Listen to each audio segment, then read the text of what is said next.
وطبيب قلوبنا ومولانا محمد.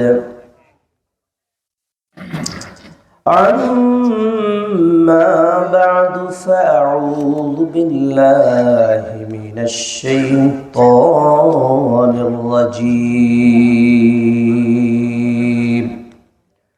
بسم الله الرحمن الرحيم.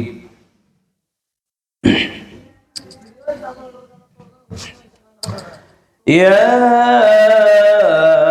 أيها الذين آمنوا كتب عليكم الصيام كما كتب على الذين من قبلكم لعلكم تتقون.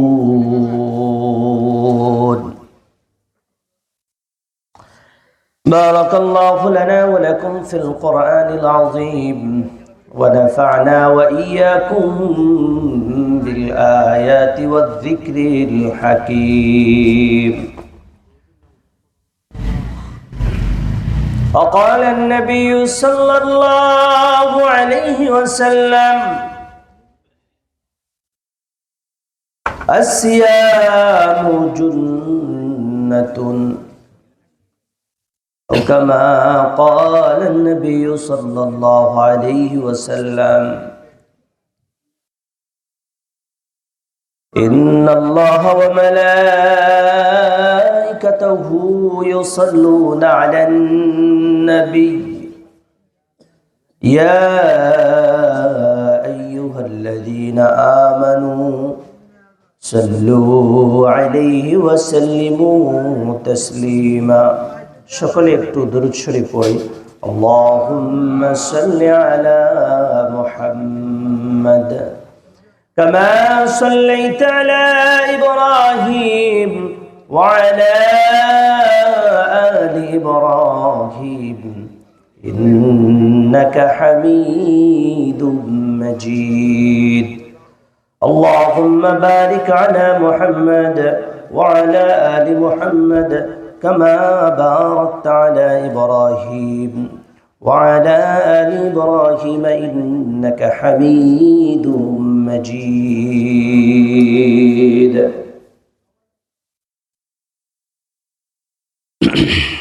الحمد لله. একটু যদি সাউন্ড বাড়ানো যায়, একটু বাড়ানো, আওয়াজ টানে না, মানে মুখ লাগাই দেওয়া লাগে। আলহামদুলিল্লাহ, সকল প্রশংসা ও তারিফ ওই মহান রব্বুল আলামিনের জন্য, যিনি আজকের এই মহান একটা আয়োজন চরনাল পূর্বপাড়া হিলফুল ফুজুল সংগঠনের উদ্যোগে আয়োজিত এই ওয়াজ ও দোয়ার মাহফিলে আমাদেরকে আসবার জন্য, বসবার জন্য, কিছু বলার এবং শোনার জন্য তৌফিক করে দিলেন। এজন্য ওই রবের দরবারে শুকরিয়া আদায় করি, বলি আলহামদুলিল্লাহ। সর্বকালের সর্বযুগের সর্বশ্রেষ্ঠ মহামানব, যার সৃষ্টি ধরার জন্য রহমত বরকত, যিনি ছিলেন সাইয়্যিদুল মুরসালিন খাতামুন নবিয়্যিন রাহমাতুল লিল আলামিন সাইয়্যিদুশ শুহাদা ওয়াস সাকালাইন শাফিউল মুজনিবিন, ওই মহান নবী পাকের দরবারে লাখো কোটি দুরুদ ও সালাম বর্ষিত হোক। সকলে পড়ি সাল্লাল্লাহু আলাইহি ওয়াসাল্লাম। সম্মানিত উপস্থিতি, চেনা জানা অতি পরিচিত মুখ,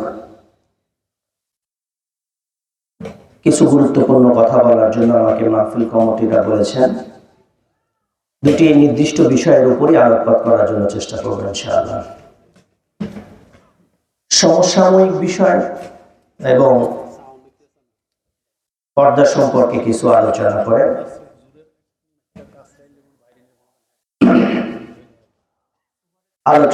ইনশাআল্লাহ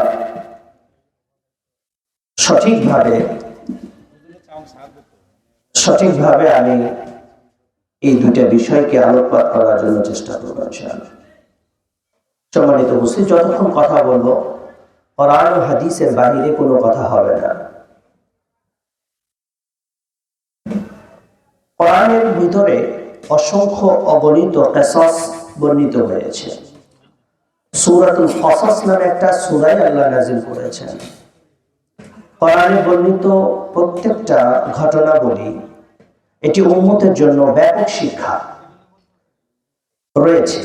তথাপিও আমলের জন্য যেটা জরুরি সেটি হলো আমল করার মতো সুন্নাহ বিষয়গুলো খুঁজে খুঁজে বের করে, বিধানগুলো খুঁজে খুঁজে বের করে উম্মতের সামনে উপস্থাপন করা, প্রয়োজনে ঘটনাগুলোকে বোঝার স্বার্থে সম্পৃক্ত করা। অর্থাৎ বিধানাবলী হলো মৌলিক, কোরআনের উল্লেখিত ঘটনাবলী হলো তার সহযোগী। কথা বুঝছেন? কোরআনে বর্ণিত যত ঘটনা আছে এটা উম্মতের আমলের জন্য সহযোগী, ঈমানের জন্য সহযোগী, ইখলাসের জন্য সহযোগী। আর যত বিধান আছে এগুলো উম্মতের করণীয়, বর্জনীয়, এগুলোই হলো উম্মতের মূল। আমার আপনার জন্য সবকিছু এটা মূল।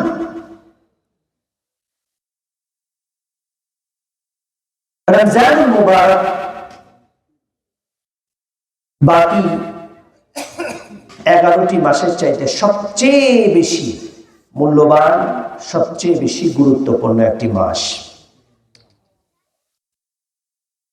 এই মাস আমাদের সামনে একেবারেই নিকটে। হয়তো বা আগামী দিন আমরা দিনের বেলা খাবো, পরের দিন রোজাও থাকা লাগতে পারে, আবার তারপরের দিনও হতে পারে, সম্ভাবনা দুইটাই আছে। একেবারেই আমাদের নিকটে এসে রমজান উপস্থিত হয়েছে। এ সময় আমাদের একটু সচেতনতার সময় একটু গা ঝাড়া দিয়ে ওঠা দরকার। প্রত্যেকটা জিনিসের একটা মৌসুম আছে। যেই সময় যেই কাজটা করা জরুরি, ওই সময় যদি ওই কাজ না করা হয় তাহলে পরবর্তীতে ওই কাজের আর গুরুত্ব থাকে না। ঝড় আসলে মানুষ আমের গাছের নিচে যে আম কুড়ায়, ঝড় চলে গেলে আমের গাছ ঠিকই জায়গায় থাকবে, কিন্তু আম আর পড়বে না। আর ওই সময় ঢিল মেরে আম নামাইলে আমের মালিক, গাছের মালিক আপনাকে ছাড় দিবে না। তো রমজান এটা ইবাদতের বসন্তকাল। বলেন কিসের বসন্তকাল? ইবাদতের বসন্তকাল। এই ইবাদতের বসন্তকালে ইবাদত ওয়ালা জিন্দেগি তৈরি করা এটা প্রত্যেকটা মুসলমানের ইমানি দায়িত্ব। 11টা মাসের তুলনায় রমজানের ফজিলত আল্লাহ প্রত্যেকটা জায়গায় বাড়াইছেন। কেন বাড়াইলেন? উম্মতকে আল্লাহ নাজাত দিতে চান, এটাই তার মূল উদ্দেশ্য। এজন্য রমজানের মূলত 15-16টা গুরুত্বপূর্ণ আমল নিয়ে আলোচনা করব। একবারে শুনবেন, প্রত্যেকটা কোরআন এবং হাদিস থেকে রেফারেন্স সহকারে আপনি আপনাদেরকে উপস্থাপন করার চেষ্টা করবেন ইনশাআল্লাহ। আর আমার পরে যিনি কথা বলবেন জনাব কামরুল হাসান সালেহী সাহেব, উনি আপনাদেরকে বয়ান শোনাবেন, ওয়াজ শোনাবেন ইনশাআল্লাহ।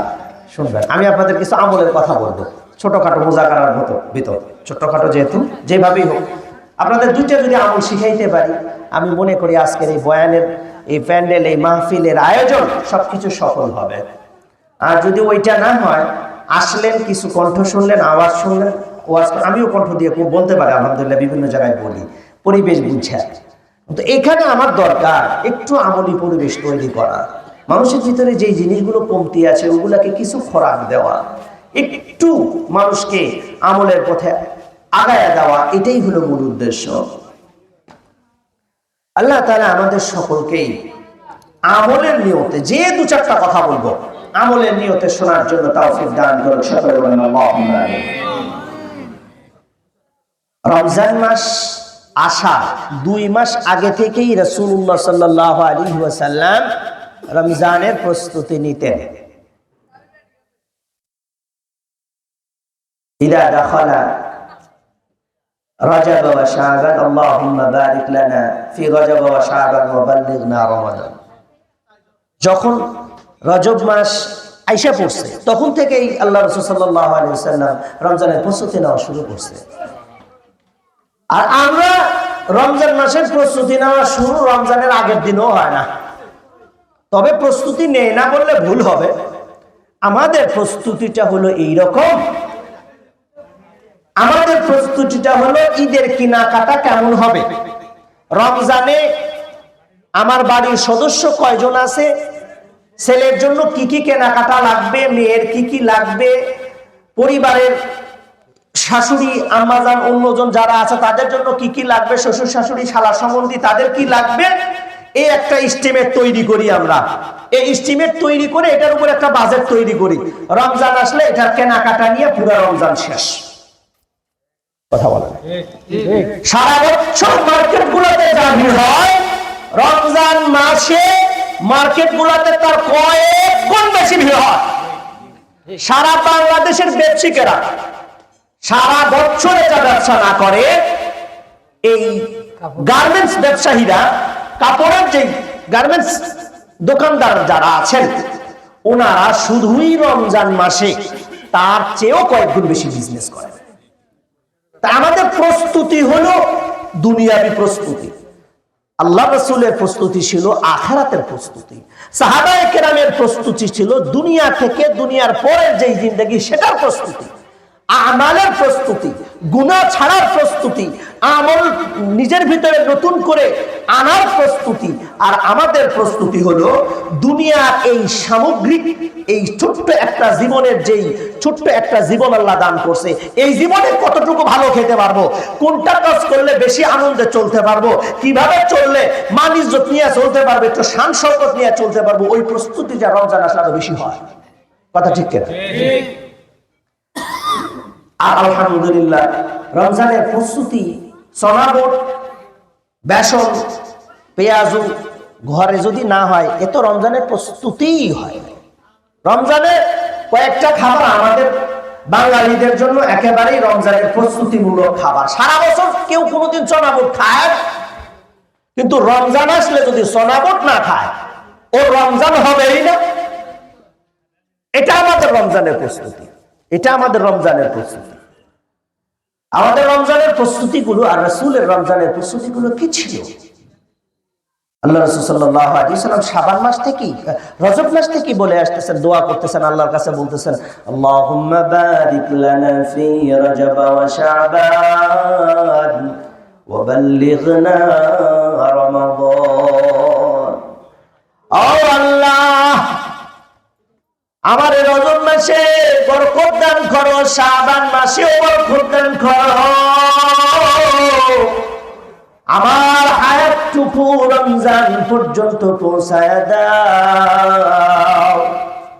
কারণ হলো রমজান মাস একটা সুন্নতের আমল করলে ওইটার সওয়াব, একটা নফল আমল করলে ওইটার সওয়াব ফরজের সমতুল্য, আর একটা ফরজ আদায় করতে পারলে ওই ফরজের সওয়াব 70 গুণ সর্বনিম্ন। এর পর থেকে ইখলাসের উপরে বাড়তে বাড়তে বাড়তে বাড়তে বেগাইরি হিসাব পর্যন্ত আল্লাহ রাব্বুল আলামিন সওয়াব দান করবেন। এই জন্য উম্মতের উচিত রমজান উপলক্ষে নিজের ইবাদতের প্রস্তুতি নেওয়া, গুনাহ ছাড়ার জন্য প্রস্তুতি নেওয়া। যদি গুনাহ ছাড়ার জন্য আগে থেকে প্রস্তুতি না নেওয়া হয়, সমস্যাটা কি হবে? উদাহরণস্বরূপ আমি বলি,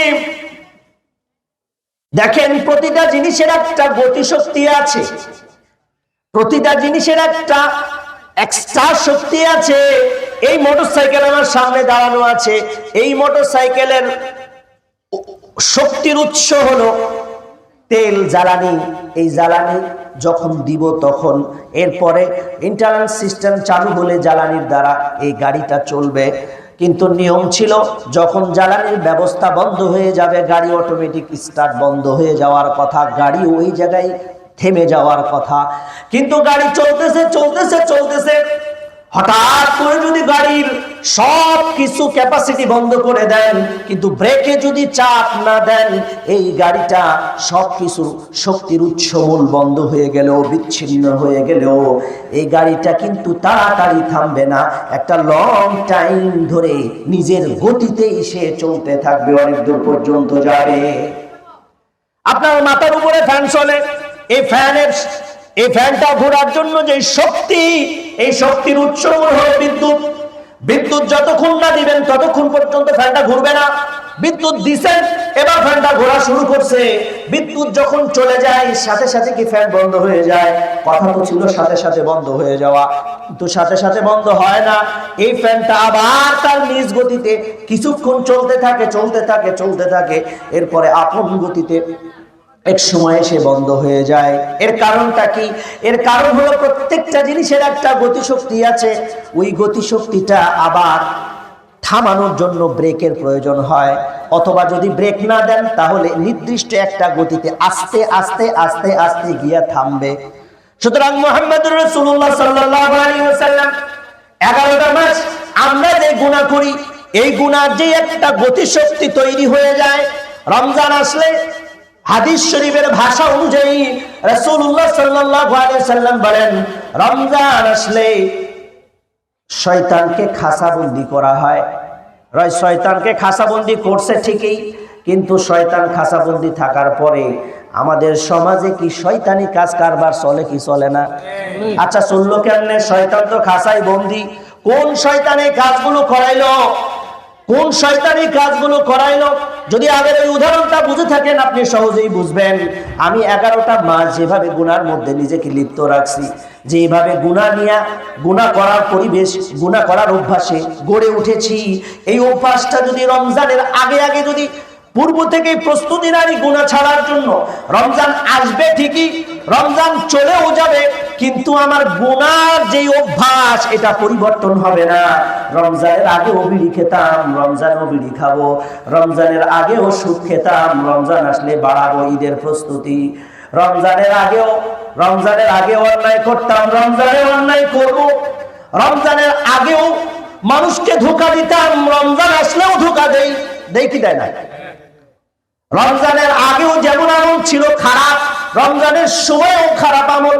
রমজানের আগেও নামাজি ছিলাম না, রমজান আসার পরেও নামাজি হতে পারি নাই, অথবা নামাজ পড়বো ধরবো করতে করতে রমজান শেষ, ঠিক কিনা? এই জন্য মুআজ্জাজ মুহতারাম হাজিরিন, আপনাকে যদি রমজানের পূর্ণাঙ্গ প্রস্তুতি নিতে হয়, তাহলে রমজানের আগে থেকেই নিতে হবে। গুনাহটা আস্তে আস্তে ছাড়তে হবে। আর যদি সম্ভব না হয়, এই কথাগুলো অনেক আগে থেকে প্রস্তুতি নেওয়া দরকার ছিল। যখন পারি নাই, তখন আজকের আমল কি হবে? আজকের আমল হবে এখান থেকেই তাওবা করি, যা গুনাহ করেছি গুনাহগুলো, অতীতের গুনাহগুলো মোচন করার জন্য চেষ্টা করি, আর ভবিষ্যতে গুনাহ করব না। বাকি সওয়াবের আমলগুলো, নেকির আমলগুলো, যেটা করলে সওয়াব হবে, নেকি হবে, এই আমলগুলো বেশি বেশি করতে থাকবো। তাই আস্তে আস্তে আমার রমজানের গুরুত্বটা, রমজানের প্রয়োজনীয়তা আমার ভিতরে আসবে। মুহাম্মদুর রাসূলুল্লাহ সাল্লাল্লাহু আলাইহি ওয়াসাল্লামের সুন্নাহ কথা বলছি।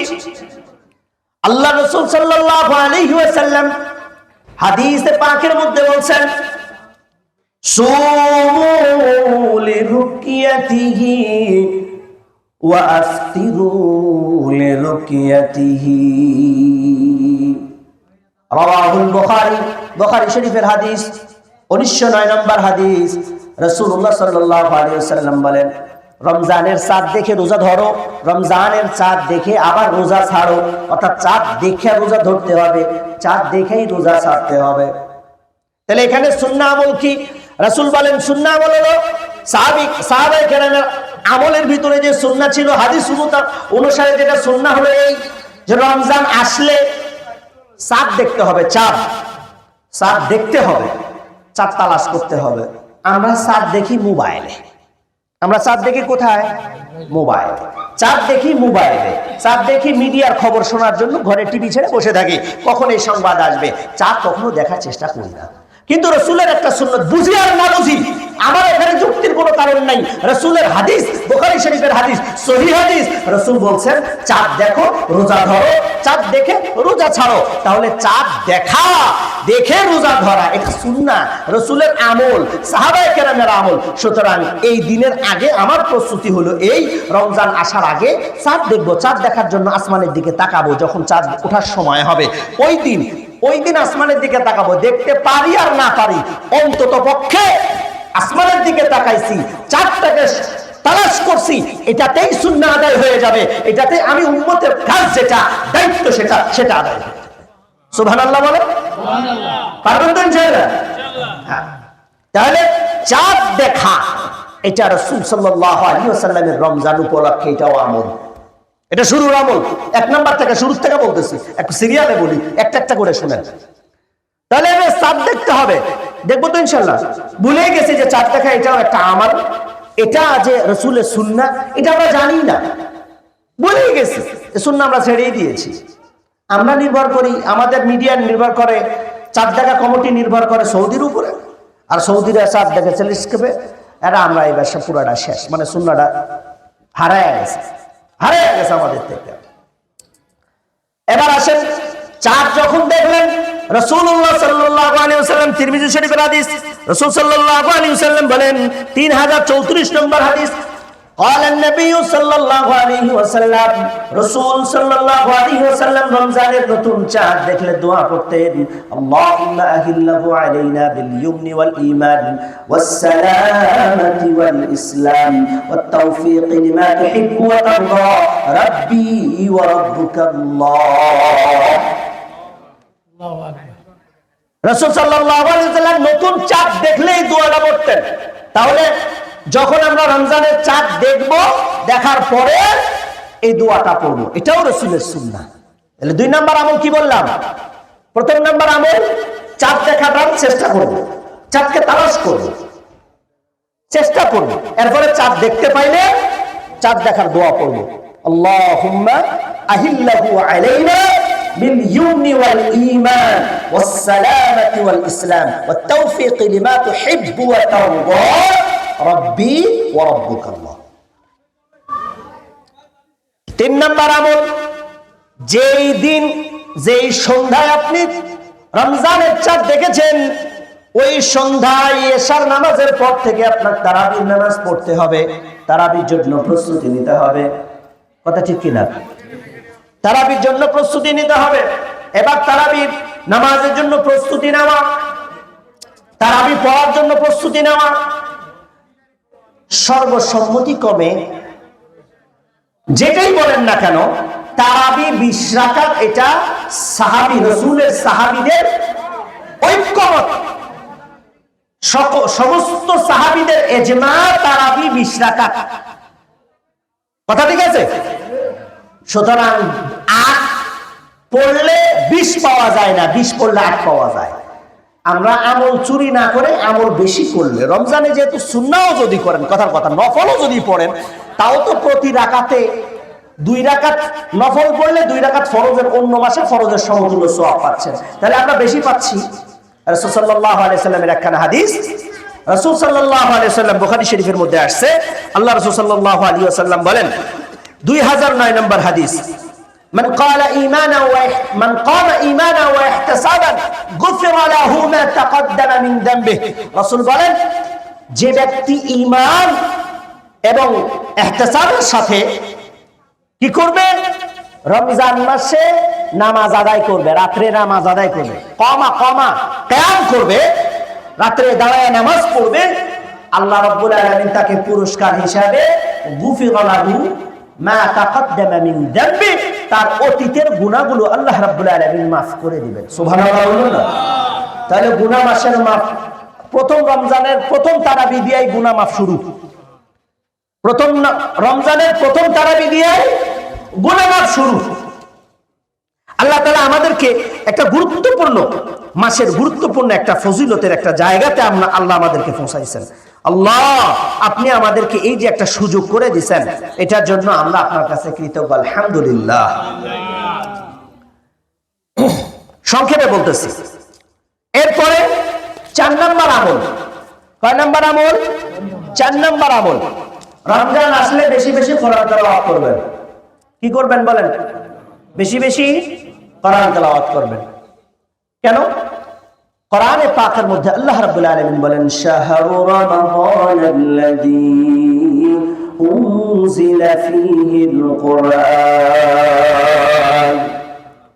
শাহরু রমাদানাল্লাযী, রমজান এমন একটা মাস, এই মাসে আমি আল্লাহ রাব্বুল আলামিন কোরআনে পাকে নাযিল করেছি হুদাল লিন-নাস, এটা মানুষের হেদায়েতের জন্য একটা মহাগ্রন্থ।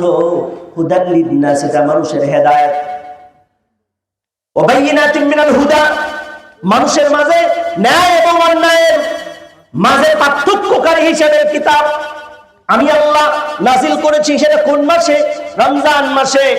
এই জন্য মুফাসসিরিনে কিরাম বলেন রমজানের গুরুত্ব, রমজানের ফজিলত এই জন্য এত বাড়ছে যে এই মাসে কোরআনে কারীম নাযিল করা হয়েছে। সুবহানাল্লাহ বলবেন না? এই জন্য রমজান মাসের গুরুত্বপূর্ণ আমল হলো কোরআনে কারীমের তেলাওয়াত বাড়ানো। বলেন কিসের তেলাওয়াত বাড়ানো? কোরআনে কারীমের তেলাওয়াত বাড়ানো।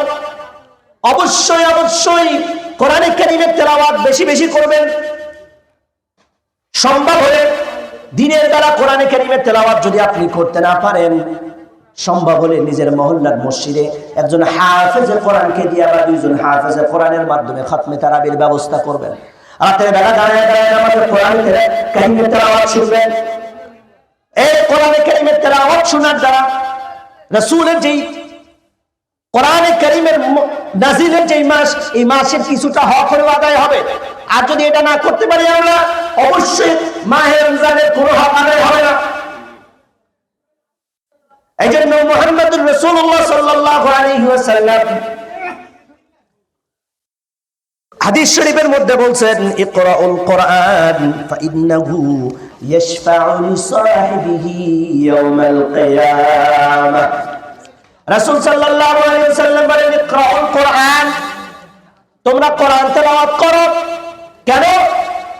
ফাইন্নাহু ইয়াশফাউ লিসাহিবিহি ইয়াওমাল কিয়ামাতি, কারণ হলো এই কোরআনে কারীম যে তেলাওয়াত করবে, ওই তেলাওয়াতকারীর জন্য কোরআনে কারীম কাল হাসরের মাঠে শাফাআতকারী হবে। সুবহানাল্লাহ বলবেন না? কোরআনে কারীম কাল হাসরের মাঠে তেলাওয়াতকারীর জন্য শাফাআতকারী হবে। এই জন্য তোমরা কোরআনে কারীম বেশি বেশি তেলাওয়াত করো। আফজালুল ইবাদাতি তিলাওয়াতুল কোরআন। অন্য এক হাদিস শরীফে রাসূলুল্লাহ সাল্লাল্লাহু আলাইহি ওয়াসাল্লাম বলেন, কোরআনে কারীমের তেলাওয়াত সর্বোত্তম এবং শ্রেষ্ঠ ইবাদত। এটা শুধু রমজানের জন্যই যে কোরআনে কারীমের তেলাওয়াত শ্রেষ্ঠ ইবাদত, বিষয়টা এমন না। রমজানের বাহিরেও কোরআনে কারীমের তেলাওয়াত এটি শ্রেষ্ঠ ইবাদত, এটি উত্তম ইবাদত। আজকে আমাদের সবচেয়ে বড় সমস্যা হলো কোরআনে কারীম নিজেও তেলাওয়াত জানি না, আমার ছেলে মেয়েদেরকে তেলাওয়াত শিখাচ্ছি না। তেলাওয়াত জানি না তো তেলাওয়াত করবো কই?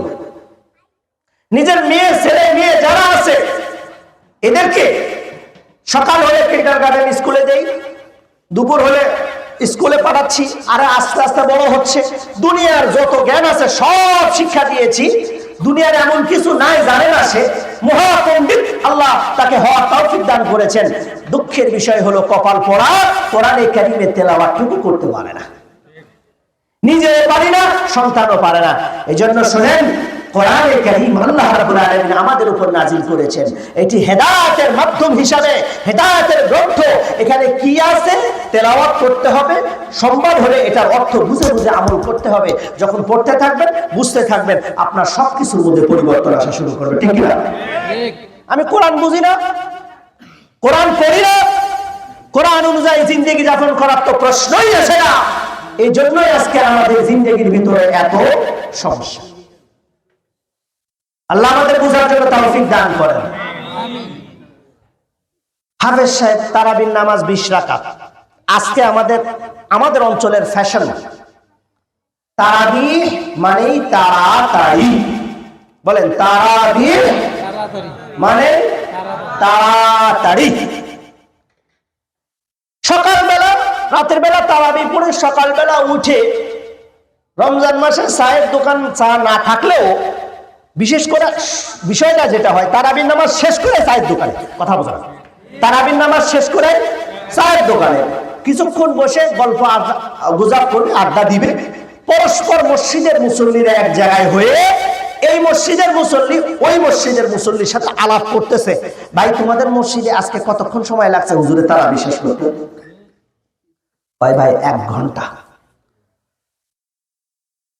ভাই আপনাদের এখানে তোমাদের 1 ঘন্টা, আমাদের 45 মিনিটে শেষ হয়ে গেছে।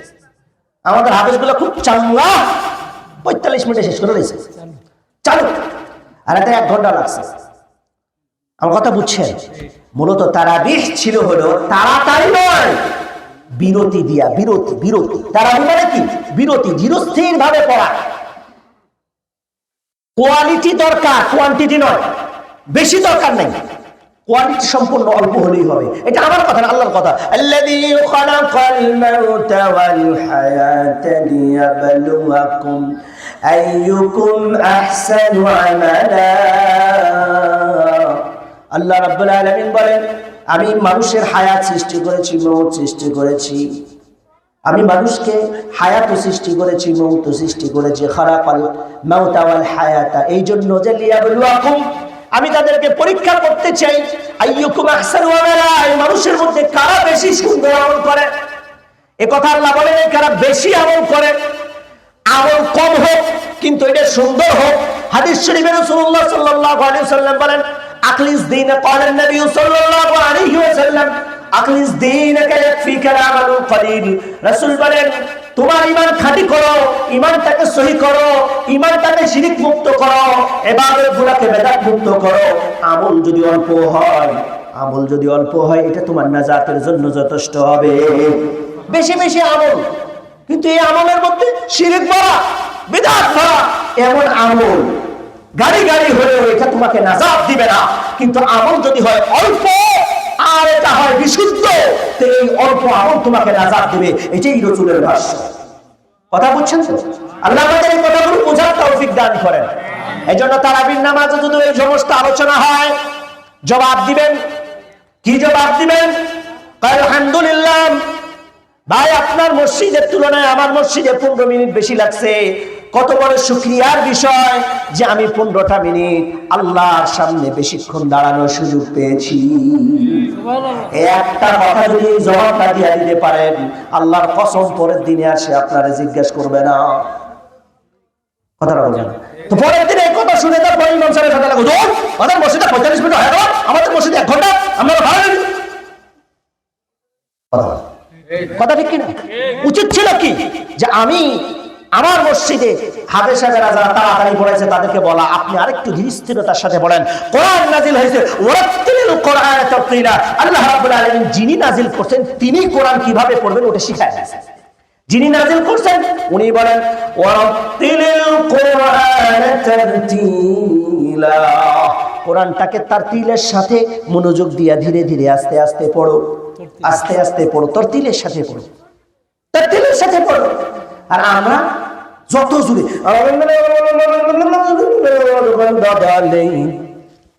আলহামদুলিল্লাহ বোঝা যায়, লাস্টের দললেন বোঝা, মাঝখানে আর কিচ্ছু বোঝা যায় না। এটা মুসল্লি আর বেশি খুশি। কথা বোঝেন? এতে মুসল্লি বেশি খুশি যে হাফেজ সাহেব সুন্দর করে পড়বে, হদর করে পড়বে, বোঝা যাবে পিছন থেকে প্রত্যেকটা হরফ, প্রত্যেকটা আয়াত, প্রত্যেকটা হারাকাত, প্রত্যেকটা সুকুনাত, প্রত্যেকটা জাজম, প্রত্যেকটা হরফের উচ্চারণগুলো ওই হাফেজ সাহেব ভালো লাগে। সময় লাগে, সময় লাগে না হাফেজ ভালো। আল্লাহর কসম, এই ম্যান্ডেট থেকে আমাদের ঘুরে আসতে হবে, এই চিন্তাধারা থেকে আমাদের ফিরে আসতে হবে। কোরআন নাজিল হয়েছে তারতিলের সাথে, পড়তে হবে তারতিলের সাথে। তাই তারাবি হোক, তাই নামাজ হোক, চাই নামাজের বাহিরের সময় হোক, যখনই পড়বেন কোরআনকে তার তারতিলের সাথেই পড়তে হবে। এটাও আল্লাহ আপনার উপর আবশ্যক করেছেন। কথা আমার স্পষ্ট বুঝছেন তো ইনশাআল্লাহ? হ্যাঁ বলেন, ধীরে সুস্থে পারবেন তো ইনশাআল্লাহ? পড়বেন তো ইনশাআল্লাহ? তাহলে মসজিদে মসজিদে পাট্টা পাট্টা লাগবেন না তো ইনশাআল্লাহ? হ্যাঁ লাগবেন না? হ্যাঁ বললে বলবেন, আমি 15 মিনিট বা 20 মিনিট আমাদের মসজিদের ইমাম সাহেব আমাকে সুযোগ করে দিচ্ছেন, ওনার কারণে আমি 20টা মিনিট মসজিদে আল্লাহর সামনে আরো বেশিক্ষণ থাকতে পারছি, আলহামদুলিল্লাহ শুকরিয়া। বলা শুরু করেন, ও বেটা লজ্জা হয়ে যাবে, আর কোনোদিন কইতো না। কোরআনে কারীমের মধ্যে আল্লাহ বলেন, 21 নম্বর পারাটা শুরুই করছেন আল্লাহ এই কথা দিয়া, أتل ما أوحي إليك من الكتاب وأقم الصلاة طرفي النهار আল্লাহ তার নবীকে বলেন, হাবিবকে বলেন, রাসূল শোনো, উতলু মা উহিয়া ইলাইক, আমি আল্লাহ আপনার উপরে যে ওহী নাজিল করেছি, মানে এই কোরআন নাজিল করেছি, মিনাল কিতাব ইলাইকা মিনাল উতলু মা উহিয়া ইলাইকা মিনাল কিতাব, আমি যে কিতাবটা আপনাকে নাজিল করেছি এটা আপনি তেলাওয়াত করেন, এটা তেলাওয়াত করেন। উতলু উতলু তেলাওয়াত করেন, এটা আপনি তেলাওয়াত করেন, অর্থাৎ কোরআনে কারীম আপনার উপর নাজিল করেছে, এটা আপনি তেলাওয়াত করেন। আল্লাহ আল্লাহর নবীকে কোরআনে কারীম তেলাওয়াতের জন্য শিক্ষা দিচ্ছেন। কথাটা বুঝুন, কোরআনে কারীম তেলাওয়াতের জন্য শিক্ষা দিচ্ছেন। কোরআনে কারীমের তেলাওয়াত এটা স্বতন্ত্র ইবাদত। এইজন্য কোরআনে কারীমের তেলাওয়াত রমজান মাস আসলে বেশি বেশি করে কোরআনে কারীমের তেলাওয়াত করবেন, পারবেন তো ইনশাআল্লাহ। যারা কোরআনে কারীমের তেলাওয়াত জানেন না, আমি ঘোষণা করছি ফিরি ফিরি পুরা মাস কোরআন কারীম শিখাবো। যে বয়সের হোক না কেন, যুবক হোক, মধ্যবয়স্ক হোক, শেষ বয়স্ক হোক, যদি আগ্রহ প্রকাশ করে, আমি না পারলে আমার শিক্ষক স্টাফ দিয়ে, না পারলে যেমনে হোক ইনশাআল্লাহ যারা আগ্রহ প্রকাশ করবে ব্যাপকভাবে সকলকে ফ্রি কোরআন শিখাবো ইনশাআল্লাহ। কোনো টাকা পয়সা লাগবে না। তারপরে তোমরা কোরআন শিখো, কোরআনের গুরুত্বটা বুঝো। একে কোরআন শিখা, কোরআন পড়া শুরু করলে হৃদয় থেকে জংগুলো দূর হয়ে যায়।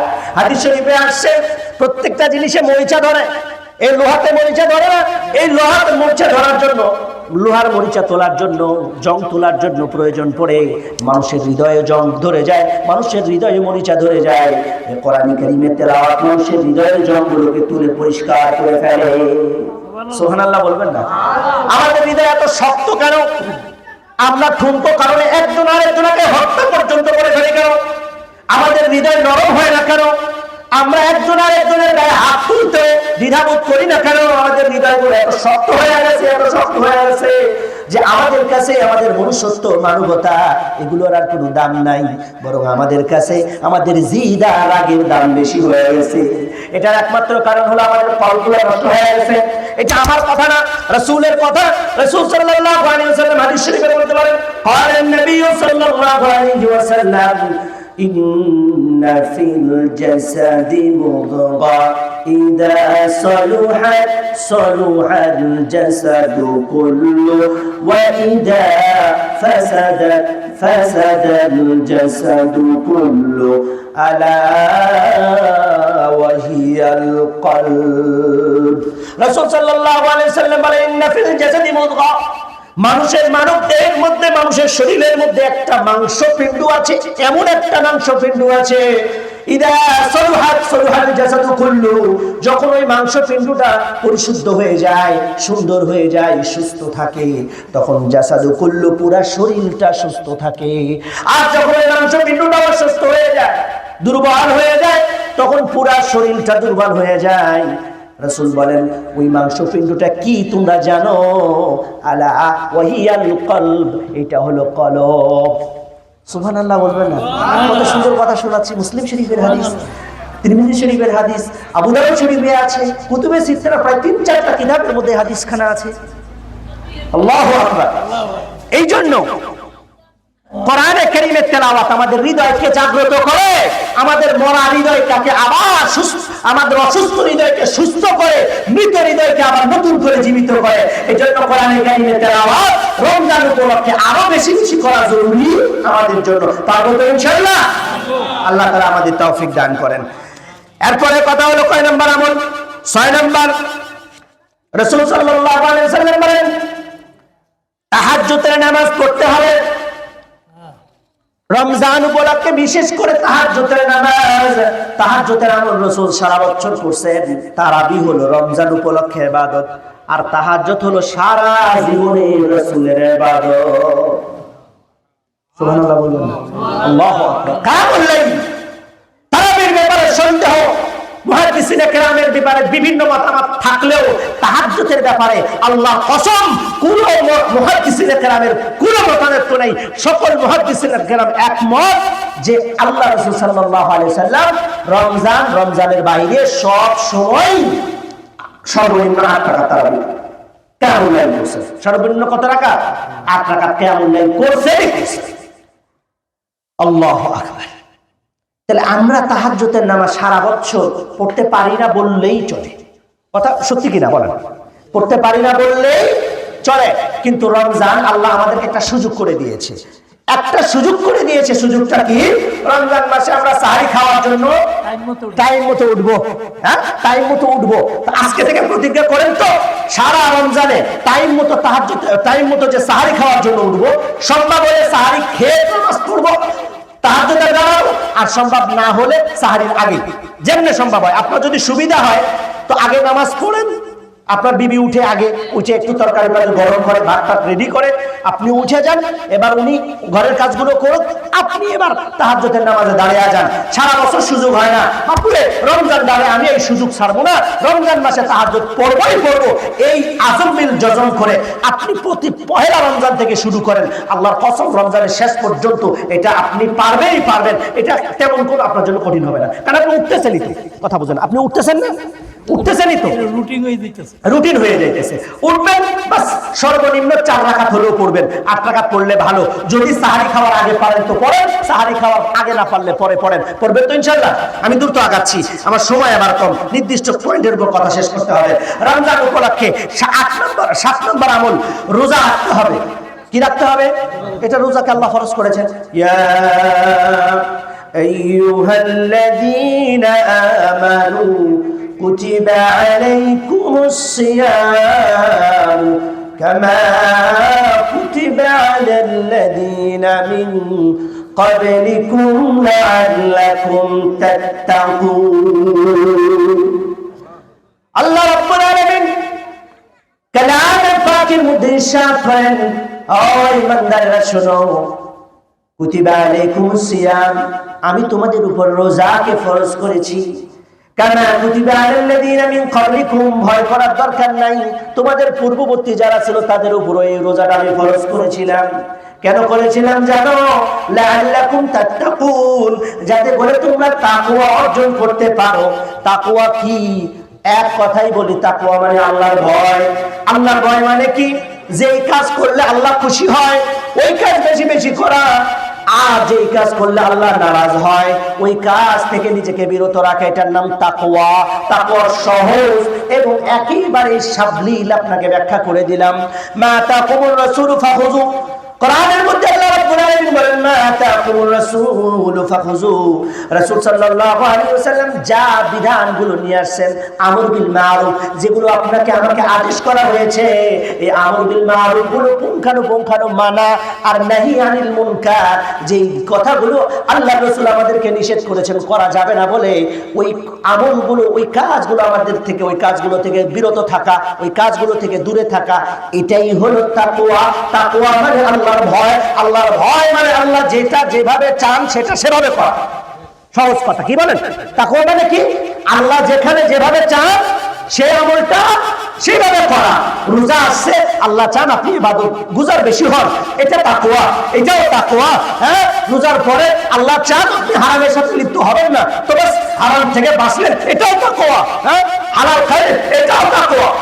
তো তাকওয়া মানে হলো আল্লাহ তাআলার ভয়, আর আল্লাহর ভয় মানে হলো আল্লাহ যে আমল যেভাবে আপনার থেকে চান ওই আমলটা ওইভাবে করা, রাসূলের আদর্শ মেনে করা, এটার নামই তাকওয়া।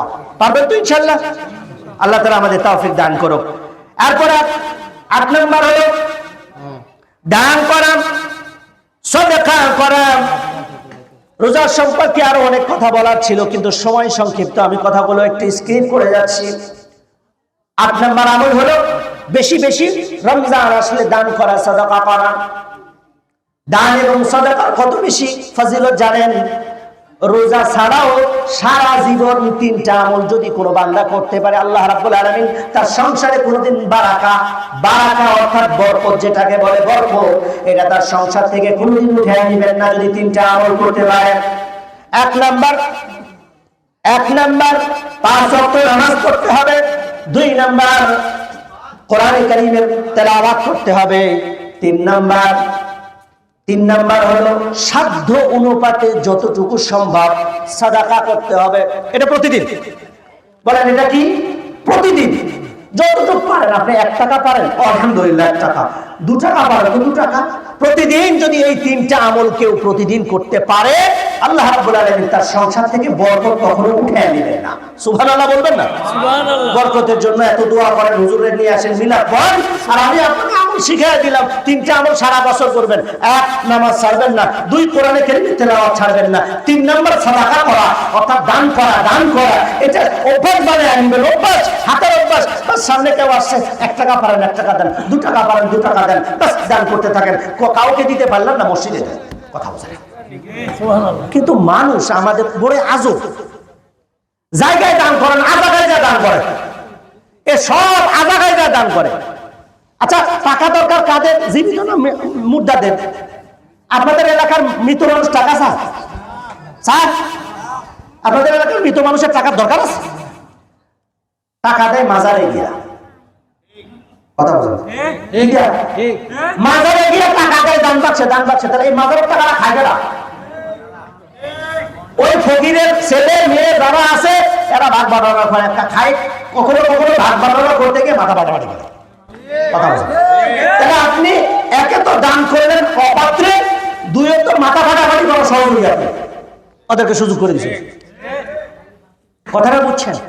দান করবেন কোথায়?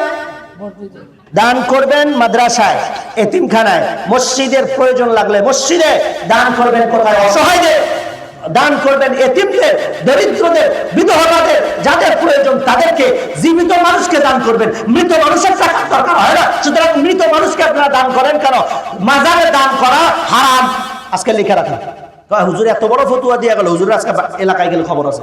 মাজারে দান করা হারাম। বলেন মাজারে দান করা, আবার বলেন মাজারে দান করা হারাম।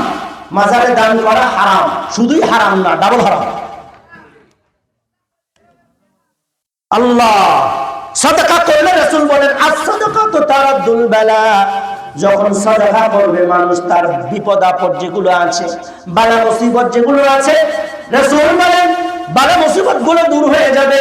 আর আমরা বিপদে পড়লে দৌড় দেই বাবার কাছে, দৌড় দেই দরগাতে, দৌড় দেই ওই আম গাছ বাম গাছ, ওই বাবা সেই বাবা, তেরি বাবা শেরি বাবা মেরেলি বাবা, এই বাবাদের কাছে যাই। বিপদে পড়লে ওইদিকে তো রাসূল বলেন বিপদে পড়লে সাদাকা করো, বিপদ দূর হয়ে যাবে।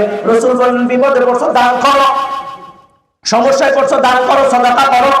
আর আমরা বিপদে পড়লে দৌড় দেই বাবার কাছে, দৌড় দেই হুজুরের কাছে, দৌড় দেই দরগাতে, তেরা পীরের মাজার, অমুক পীরের মাজার, তমুক পীরের মাজার, এগুলা যাই বিপদ উদ্ধার করে। এরা কি বিপদ উদ্ধার করবে না বিপদ আরো বাড়াবে?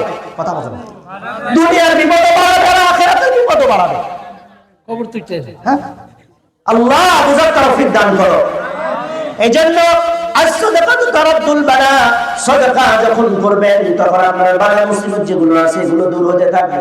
যখন আপনি পেরেশানির মধ্যে পড়ছেন, বড় অসুখ হয়েছে, ডাক্তার দেখাচ্ছেন, সুস্থ হচ্ছেন না, আপনি মেহেরবানি করে আপনার সাধ্য অনুপাতে সাদাকা করেন। এখন প্রশ্ন হলো, সাদাকা করার পরে অনেক সময় ফল পায় না, এর কারণ কি? আমি মুফতি সাহেব আপনাদেরকে বলে যাই, সাদকা করার পরও ফল পান না, এর কারণ হলো একটা, মৌলিক 1 নম্বর কারণ হলো সাদকা আপনাকে আল্লাহ যেই মানসা নিয়ে করতে বলছেন আপনি ওই মানসা পুরা করতে পারেন নাই। আপনি হলেন কোটিপতি, সাদকা করছেন একটা ল্যাংড়া খাসি কিনে মাদ্রাসায় দিয়েছেন। কথা বলছে না, আপনি কোটিপতি, আমার বিপদ আসছে বড় ধরনের বিপদ। মনে করেন আপনার সন্তান একেবারে মহা বড় অসুস্থ, সুস্থই হচ্ছে না, আপনি সদকা করছেন একটা ল্যাংড়া চুলে একটা দুর্বল খাসি লড়তে পারে না, পাশা লাথি দিলে দুই পাজায়া টুপ করে পড়ে যায়, এরকম একটা খাসি কিনা মাদ্রাসা দান করছেন, সদকা করছেন।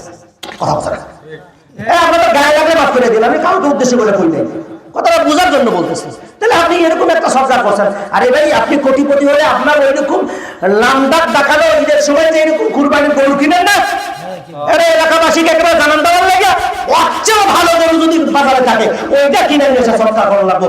আপনি কোটিপতি হলে আপনার সদকা হবে কমপক্ষে 10 লাখ টাকা। এবার আপনি আর সাদাকাতু তারাদ্দুল বালা ওই হাদিসের আওতায় যাবেন। আপনার টাকা যদি থাকে, আপনি যদি লাখপতি হন, অন্তত পক্ষে সদকা হবে 10,000-এর উপরে। কথা বলে না, আপনি সদকা করেন 1 টাকা 2 টাকা, আপনার সদকা কাজে দিবে, আল্লাহর সাথে তামাশা করেন। কথা বলেন, আল্লাহর সাথে তামাশা করেন, আল্লাহ আপনার সাথে তামাশা করে, আপনিও তামাশা করেন, আল্লাহও তামাশা করেন। কথা বুঝে না, আপনি যেমন তামাশা করবেন আল্লাহ তেমন তামাশা করবে। হ্যাঁ, এই জন্য সাদাকা করলে আল্লাহ বালা দূর করবে, মুসিবত দূর করবে। কখন? যখন আপনি গায়ে লাগায় সদকা করবেন। হাদিস শরীফে কি বলা হয়েছে? গায়ে লাগায় সদকা করতে হবে। সদকা এভাবে না করলে কখনোই কি পাওয়া যায় না। আমি তো সাইজেই আইতে পারি নাই। আর কয়েকটা কথা বলে শেষ করে দিন ইনশাআল্লাহ। 10 মিনিট চাই না, ঠিক আছে ইনশাআল্লাহ। আল্লাহ, আলহামদুলিল্লাহ।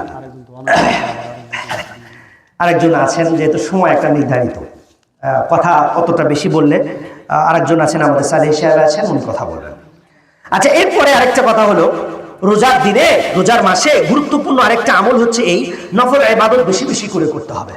নফল ইবাদত বেশি বেশি অন্য টাইমে, আর রোজার মাসে কেন বেশি করবেন? কারণ একটা নফলের সওয়াব একটা ফরজের সমান। তাহলে নফল যখন বেশি করবেন তো সব ফরজের ঘাটতিগুলো পুরো হবে। সারা বছর নামাজ অনেক কাজা গেছে, নামাজের ঘাটতি হয়ে গেছে, কাল হাসরের মাঠে আল্লাহ আপনার ফরজের ঘাটতিগুলো নফল দিয়ে পুরো করবেন। এই জন্য নফলের ইবাদত বেশি বেশি করতে হবে। আপনি যদি জান্নাতি হতে চান তাহলে নফল ইবাদত বাড়ায়া করতে হবে। পারবো তো ইনশাআল্লাহ? পারবো তো ইনশাআল্লাহ? শুধু নফল নামাজই যে নফল বিষয়টা এমন না, নফল ইবাদত হাজারো আছে। যত নফল ইবাদত আছে সবটা বাড়ায়া দিবেন, সবটা আমরা বাড়ায়া করবো। পারবো তো ইনশাআল্লাহ? হ্যাঁ। এরপরে 10 নম্বর, নেক আমল বেশি বেশি করা। কোরআনে আছে ইন্নাল্লাযীনা আমানু ওয়া আমিলুস সালিহাত লাহুম জান্নাতুন তাজরি মিন তাহতিহাল আনহার। সহজ কথা, যারা নেক আমল বেশি করবে তাদের জন্য আল্লাহ এমন জান্নাত রাখছে যে জান্নাতের তলদেশ দিয়ে নহর প্রবাহিত হবে। 11 নম্বর দোয়া করা, দোয়ার আমল বেশি বেশি করা। আর দোয়া মুখুল ইবাদত, হাদিস শরীফে আসছে রাসূল বলেন দোয়া হলো সকল ইবাদতের মূল। কোন জিনিস মানুষের তাকদীরকে পরিবর্তন করতে পারে না, কিন্তু হাদিসে আসছে দোয়া মানুষের তাকদীরও পরিবর্তন করতে পারে। দোয়া মানুষের তাকদীরও কি করতে পারে? তাকদীরও পরিবর্তন করতে পারে। আল্লাহ তাকদীরে লেখা রাখছে ওই দিন আপনি বিপদে পড়বেন, আপনি আর আগে থেকে দোয়া করতেছেন আল্লাহুম্মা ইহফাযনা মিন কুল্লি বালাইদ দুনিয়া। আল্লাহ আপনার এই দোয়ার বরকতে আল্লাহ আপনার দুনিয়ার বালা মুসিবতগুলো কেটে নেবেন, আপনাদের যে ইয়ার থেকে কেটে নেবে, তাকদীর থেকে কেটে নেবে। এই জন্য দোয়া মানুষের তাকদীরকেও পরিবর্তন করে দিতে পারে। তাকে উসমানী সাহেব একবার কথা বলতে বলতে গিয়ে বলতেছিলেন দোয়ারে এত গুরুত্ব দেওয়া আমাদের উম্মতের জন্য জরুরি যে দোয়া মানুষের আমলগুলোর শিডিউলে পরিবর্তন করে দেয়। এক শিডিউলে ছিল, ওই শিডিউলে আমলগুলো পরিবর্তন করে দেয়, কিন্তু দোয়া আমরা করি না। কোরআনে কারীমের মধ্যে আল্লাহ বলেন উদউনি আস্তাজিব লাকুম। আল্লাহ বলেন তোমরা আমার কাছে চাও, আমি আল্লাহ তোমাদের চাওয়া পূরণ করব। আমরা আল্লাহর কাছে চাইতে ভুলে গেছি। আমরা চাই বাবার কাছে, আমরা চাই মাজারের কাছে, আমরা চাই পীরের কাছে, পা দেয় পীরের হাতে, হাত দেয় পীরের পায়ে, কিন্তু আমরা যার কাছে চাউনের কথা এর কাছে চাই না। চাই কখন? শেষ সময়ে গিয়া, যখন কোথাও কাজ হয় না, কোনো পিঠির কোনো কাজ করে না, এবার যাই শেষে মসজিদে, এবার যাই আল্লাহর কাছে, এবার যাই নামাজ পড়তে। আল্লাহ আমাদের বোঝার জন্য তৌফিক দান করুন, আমাদের ঈমান আকীদা সহিহ করে আমরা আমাদের চাওয়াগুলোকে কার কাছে চাবো বলেন? দেনেওয়ালা কে? আল্লাহ। কে দিতে পারে? একমাত্র আল্লাহই দিতে পারে। আল্লাহ ছাড়া আর কারো দেওয়ার কোনো ক্ষমতা নাই। ইফতারের আমল করব রমজানে বেশি বেশি, কথা স্কিপ করতেছি। ইফতারের আমল করব রমজানে বেশি বেশি। আমি সবসময় আমার মসজিদে বলে থাকি রমজান একটা বিজনেসের মাস। বয়ানের শুরুতে বলছি না, এটা ইবাদতের বসন্তকাল, ইবাদতের বসন্তকাল, এটা বিজনেসের মাস। ইমানদারদের জন্য ব্যবসা করার একটা মাস। দুনিয়াবির ওই কাপড়ের ব্যবসা, স্বর্ণের ব্যবসা, মোবাইলের ব্যবসা, ওই ব্যবসা। আখিরাতের বিজনেস করার একটা সময়। আখিরাতের বিজনেস কেমনে করবেন? তাই রাসূল বলেন একটা ব্যক্তি যদি, একজন রোজাদারকে যদি আপনি মাজফাতি লাবানি, হাদিস শরীফে আছে মাজফাতি লাবান, এক ঢোক দুধ অথবা খেজুরের একটা টুকরা বলছে, তামের একটা টুকরা, তো এটা দিয়ে যদি আপনি ইফতার করাইতে পারেন রোজাদারকে, ওই আপনার রোজা কবুল হোক আর না হোক, ওই ব্যক্তির রোজা কবুল হোক আর না হোক, আল্লাহ একটা কবুল রোজার সওয়াব আপনার আমলনামায় ইফতার করানোর বিনিময়ে দিয়ে দিবে। সুবহানাল্লাহ বলেন না? এখন যদি সম্ভব হয় তাহলে কি করবেন? একে অপরে ইফতার করাবেন। যদি সম্ভব হয় এলাকায় দরিদ্র থাকে তাদেরকে ইফতারের ব্যবস্থা করাবেন, মসজিদে করার ব্যবস্থা থাকলে করাবেন, মাদ্রাসা থাকলে মাদ্রাসা করাবেন। বোঝার জন্য বলতেছি, আমি দাওয়াত দিচ্ছি না, আপনারা যেটা করাবেন বোঝার জন্য বলতেছি। এরপরে যদি কোনো সিচুয়েশন না থাকে, সবাই ধনী, কে কার্ডটা নিবে, যদি পরিস্থিতি এমন হয়, তাও বিজনেস করার সুযোগ আছে। যদি আপনি বুঝা করেন, কেমনে করবেন? একজনের ঘরের ইফতার আর একজনের ঘরে বানাবেন। আপনার ঘরে যে আইটেম গুলো হয়েছে ওই আইটেম গুলো আপনার পাশের দুই ঘরে বানান, ওই পাশের ঘরগুলো আপনার ঘরে বানাইলো, তাহলে কি হলো? অল্টার করে ইফতার করলো, উনিও আপনাকে করাইলো, আপনিও ওনাকে করাইলেন, দুজনেই সওয়াব পাইলো, কেউ ভালো থেকে বঞ্চিত হলো। বিজনেসের পলিসি, বিজনেস পলিসি।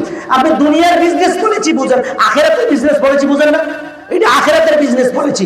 অবশ্যই ইফতার করানোটা এই সিস্টেমে করাবেন, পারবেন তো ইনশাআল্লাহ? পারবেন তো? জাহান্নামীরা যখন জাহান্নামে যাবে ওদেরকে দুইটা প্রশ্ন করা হবে। জান্নাতীরা আনন্দ করে জাহান্নামীদেরকে বলবো, ও জাহান্নামীরা তোমরা কেন জাহান্নামে আসছো, কত কোরআনে আসছে। তো জাহান্নামীরা বলবে, জাহান্নামীরা জান্নাতীদেরকে জিজ্ঞেস করবে, মা সালাকাকুম ফি সাকার, তোমরা এই সাকার নামক জাহান্নামে কেন আসছো, এই জাহান্নামে তোমরা কেন আসছো, কি কারণ, কারণটা কি? জাহান্নামীরা বলবে, লাম নাকু মিনাল মুসাল্লিন ওয়া লাম নাকু নুতঈমুল মিসকিন। কারণ হিসাবে দুইটা কারণ উল্লেখ করবে। এক নম্বর কারণ হলো জাহান্নামে আসার এক নম্বর কারণ হলো আমরা নামাজি ছিলাম না, নামাজ পড়তাম না, নামাজের গুরুত্ব দিতাম না, বেনামাজি ছিলাম, এটা আমাদের এক নম্বর কারণ।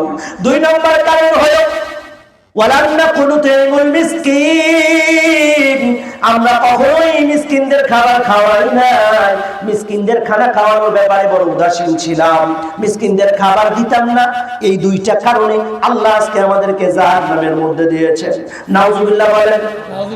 পারবেন তো ইনশাআল্লাহ? নামাজ ধরবেন তো ইনশাআল্লাহ?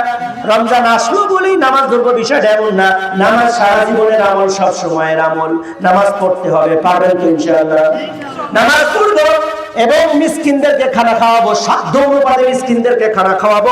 আল্লাহ তাআলা আমাদের তৌফিক দান করুক। আর একটা কথা বলে শেষ করে দিব ইনশাআল্লাহ। পর্দার ব্যাপারটা আমি মোটা মোটা চারটা কথা বলে শেষ করে দেব, 2 মিনিট লাগবে না, একবার জাস্ট মোটা কথা, মোটা চারটা কথা। একটা কথা মনে রাখবেন, পর্দাকে আল্লাহ তাআলা ফরজ করছেন, অন্য ফরজটা সমসাময়িক। নামাজ ফরজ, জোহরের ওয়াক্ত হয়েছে তো জোহরের নামাজ ফরজ, আসরের ওয়াক্ত হয়েছে তো আসরের নামাজ ফরজ, ফজরের ওয়াক্ত হয়েছে তো ফজরটা ফরজ। এটা কাজা করণ যায়, কথা বলে না, এটা কি করে যায়? কাজা করে। কোনো কারণবশত আপনি আসর করতে পারেন নাই তো কাজা করতে পারবেন, ফজর করতে পারবেন, কাজা করতে পারবেন, যে কোনো মুহূর্তে যে কোনো সময় কাজা করতে পারবেন, সুযোগ আছে আপনার। কিন্তু পর্দাটা আপনার আল্লাহ এমন ভাবে ফরজ করছেন, এটার কোনো কাজা নাই। পার্থক্য বুঝাচ্ছি, বলেন পর্দা এমন ভাবে ফরজ করছে, এটা কি নাই? কাজা নাই। তাহলে পর্দার কি হয় না? পর্দা ফরজ, এমন ফরজ যেটা কি নাই? কাজা নাই, এটা কোনো কাজা তোলার সিস্টেম নাই। পর্দা আমরা মনে করি শুধুই মেয়েদের জন্য, ছেলেদের জন্য নাই। এজন্য ছেলেরা খালি ছায়া থাকবো আর মেয়েরা খালি ঢাকবো। পোলাপানরা তো তাই মনে করে, তারা মনে করে পর্দা করার দায়িত্ব খালি মায়েদের, আমাদের দায়িত্ব নেই। দেন সামনে বলবো, দুইটা কথা বলে শেষ করে দিই। দ্বিতীয় কথা, পর্দা মেয়েদের একটা রক্ষা কবচ। যারা পর্দা বেশি করে আলহামদুলিল্লাহ আল্লাহ তাআলা তাদেরকে সব দিক থেকে হেফাজত করেন। ওই যে একটা কথা মাঝে মাঝে আমরা দেখি, পুকুরের পানি সবাই ব্যবহার করে, পান করার জন্য কেউ এটাকে চয়েস করে না, খাবারের জন্য টিউবওয়েলে পানি খুঁজে। বেপর্দা নারীগুলোকে সবাই দেখে, উপভোগ করে, সাময়িক সময় মজা নেয়, কিন্তু বিয়ের সময় হুজুরের কাছে দেখা, হুজুর একটা ভালো মায়া দেখে দেন তো, সবটা সব হুজুরের কাছে ভালো একটা মায়া দেন। এই জন্য পর্দা করলে আপনার ইজ্জত বাড়বে, পর্দা করলে সম্মান বাড়বে। পর্দা শুধু মেয়েদের জন্য নয়, ছেলেদের জন্য। ছেলেদের কথায় আল্লাহ আগে বলছেন কোরআনে, কি বলছেন? কুল্লিল মুমিনিনা ইয়াগুদ্দু মিন আবসারিহিম ওয়া ইয়াহফাযু ফুরুজাহুম। আল্লাহ কোরআনে বলেন, ও নবী শুনেন, আপনি আপনার উম্মত মুমিনদেরকে বলে দেন, ইয়াগুদ্দু মিন আবসারিহিম, মুমিন পুরুষদেরকে বলে দেন তারা যেন তাদের চোখগুলোকে নিচু করে নেয়, নিচু করে নেয়। তারা তাদের চোখগুলোকে কি করে? নিচু করে। নিচু করে মানে নিচে তাকায়, মাটির দিকে তাকায় হাঁটে, মাটির দিকে তাকায় হাঁটে। ওয়াহফাযু ফুরুজাহুম, শুধু তাই না, তাদের নিজের লজ্জাস্থানগুলোকে আজাগায় ব্যবহার না করে হেফাজত করে। কথা বলেন, কি জায়গায় ব্যবহার না করে? আজাগায় ব্যবহার না করে হেফাজত করে। এটা পুরুষদেরকে আগে বলছে। এরপরে আয়াতে আল্লাহ বলছেন, ওয়া কুল্লিল মুমিনাতি ইয়াগুদুনা মিন আবসারিহিন্না ওয়া ইয়াহফাযনা ফুরুজাহুন্না। এরপরে আয়াতে আল্লাহ বলেন, ও নবী আপনি আপনার উম্মতের নারীদেরকে বলে দেন তারা যেন তাদের চক্ষু অবনত করে রাখে, তারাও তাদের ফরজ যেন হেফাজত করে, তাদের ইজ্জত যেন হেফাজত করে। তাহলে পুরুষদেরকে আগে কইছে, এরপরে নারীদেরকে কইছে। তো শুধুই নারীদের জন্য পর্দা বিষয়টা এমন না, আবার শুধুই যে পুরুষদের জন্য পর্দা এমন না। আল্লাহ আমাদের বোঝার জন্য তাওফিক দান করুন। মোটা কয়েকটা কথা, ওয়াকারনা ফি বুয়ুতিকুন্না ওয়ালা তাবাররাজনা তাবাররুজাল জাহিলিয়াতিল উলা। আল্লাহ রাসূল সাল্লাল্লাহু আলাইহি সাল্লাম বলছেন মেয়েদের স্থান হলো ঘরে, মেয়েদের থাকার স্থান কোথায়? ঘর। এটা আমার কথা না, আল্লাহ বলছেন ওয়াকারনা ফি বুয়ুতিকুন্না, ওয়াকারনা ফি বুয়ুতিকুন্না, নারীরা তাদের ঘরের মধ্যে থাকবে। ঘরের শোভা, ঘরের সৌন্দর্য, ঘরের নারী। বলেন ঘরের সৌন্দর্য, ঘরের নারী। ঘরের সৌন্দর্য যখন ঘরের নারী, ওলা তাবাররাজনা, তাই বলে কি ঘরের বাইরে বের হবে না? তাই বলে কি ঘরের বাইরে বের হবে না? কোনো সময় কি তার মার বাড়িতে বাবার বাড়িতে যাওয়ার প্রয়োজন হবে না? ওর প্রয়োজনে একজন আরেকজনের সাথে দেখা করার প্রয়োজন হবে না? ওর কি কোনো সময় বাইরে আসার একান্তই প্রয়োজন হবে না? হ্যাঁ হবে, তবে পর্দার মাধ্যমে। তাবাররাজনা জাহিলিয়াতুল উলা হলে কি করবেন? ওই জাহিলি যুগের মতো আপনি বেপরদায় অঙ্গ ঢঙ্গ দেখায়া অঙ্গ ভঙ্গি করে বাইরে হাঁটতে পারবেন না। আপনাকে একটু জিলবাব, এই যে আব্দুল্লাহ ইবনে আব্বাস এই আয়াতের তাফসীরের মধ্যে লেখেন, এমনে এমনে আপনার সামনে এমনে এমনে রুমাল দেওয়া লাগবে। আফগানিস্তানের মহিলাগুলো দেন না, ওরা সঠিক পর্দা করে। আর আমগো দেশের বোরকা তো মাশাআল্লাহ, আমগো দেশের বোরকাটাও একটা ফ্যাশন। আমাদের দেশের বোরকাটাও কি একটা ফ্যাশন। কোমরে আবার বেল্ট থাকে, এটাতে টাইনা বাঁধবে যাতে করে নিচের গুলো আরো স্পষ্ট বোঝা যায়। তাহলে বলে হুজুর লুচ্চা, এটা হুজুর সব দিকে বেড়ায়। আরে রাস্তাঘাটে না আমি চোখ বন্ধ করে যাই না তো, আমি যাই যাই কি করবো? করার তো কিছু নাই। আমাদের দেশের বোরকাগুলো এটা একটা ফ্যাশন। এই বোরকা নয়, ঢিলে ঢালা বোরকা হওয়া লাগবে, মাথা থেকে পা পর্যন্ত ঢিলে ঢালা বোরকা হওয়া লাগবে। বোরকার উদ্দেশ্য হলে শরীরের অবয়ব গঠন যেন বোঝা না যায়, সে মোটা না চিকন বোঝা না যায়, ও কেমন দেখতে বোঝা না যায়, এমন বোরকা পরে। বোরকা পরার আগে ভালো ছিল, ও বোরকা আরো বেশি করে আকর্ষণ করে। এখন আবার আরেক ফ্যাশন, বোরকাটা আয়না লাগায়, রোদ লাগে সিলিক দেয় সিলিক। ও আশেপাশের যুবক গুলা সবগুলা কাম ছাড়া আগে লোক না তাকাইলে একবার তাকায়। আল্লাহ কি বলবো, সময় কম, শেষ হয়ে গেছে। আমি কথা স্কিপ করে করে সহজ করে বললাম। আল্লাহ আমাদের এই সহজ কথাগুলো বুঝার তৌফিক দান করুন। তাহলে প্রথম কথা, পর্দা এমন ফরজ যেটা কাজা নাই, সুতরাং এই ফরজ বালেঘর পর থেকেই শুরু করতে হবে। এটার কাজা কাফারা নাই, তো এটা তখন থেকেই শুরু করতে হবে মরণের আগ পর্যন্ত। আমরা মরণের পরে ফরজ পর্দা করাই, আলহামদুলিল্লাহ এটা আমাদের এলাকায় ভালো আছে, দেখছি মরণের পরে পর্দা করায়। মরণের আগে জীবনে পর্দা করে নাই, মরণের পরে পর্দা করা, মুখে দেখা যাবে না, তবুখে দেখা যাবে না, কয়টি পায়। আবার মরণের পরে কি সুন্দর করে ঢাকা রাখে, এর উপর দিয়ে আরেকটা কাপড় দিয়ে ঢাকা রাখে, কবরে নামানোর সময় আবার ঢাকে, কয়েকটা কাপড় দিয়ে সুন্দর করে নামায়। ওই সিস্টেমটা পর্দাশীল নারীর জন্য। বেপর্দায় যারা সারা জীবন ঘুরে বেড়াইছে, ওকেই সম্মান দিয়ে কবরে নিলে ফেরেশতারা হাসবে আর কবি কি বাটপারি না করে, ফেরেশতারা হাসবে আর কবি কি বাটপারি না করে। এটা কি শুরু করবে? সারা জীবন নাচে খবর দুলাইয়া, উদ্যানে না আছে খবর দুলাইয়া, আর এখন খবরে যাওয়ার সময় ঢাকা ঢাকা দেয় ঘটনা। এ কি শুরু করলো না? আমার কথাটা বলছেন। এই জন্য আল্লাহ বুঝার জন্য তৌফিক দান করো। পর্দা বালেগ হওয়া কবরে যাওয়ার আগে, কবরে যাওয়ার পরে দরকার নাই। কবরে যাওয়ার পরে অন্যদের ফরজ, অন্যদের উপর ফরজ হয়, হের উপর না। হের উপর ফরজ পয়সা থাকতে। আল্লাহ আমাদের সকলকে বুঝায় আমল করার জন্য তৌফিক দান করুন। ওয়া আখিরু দাওয়ানা আলহামদুলিল্লাহি রাব্বিল আলামিন।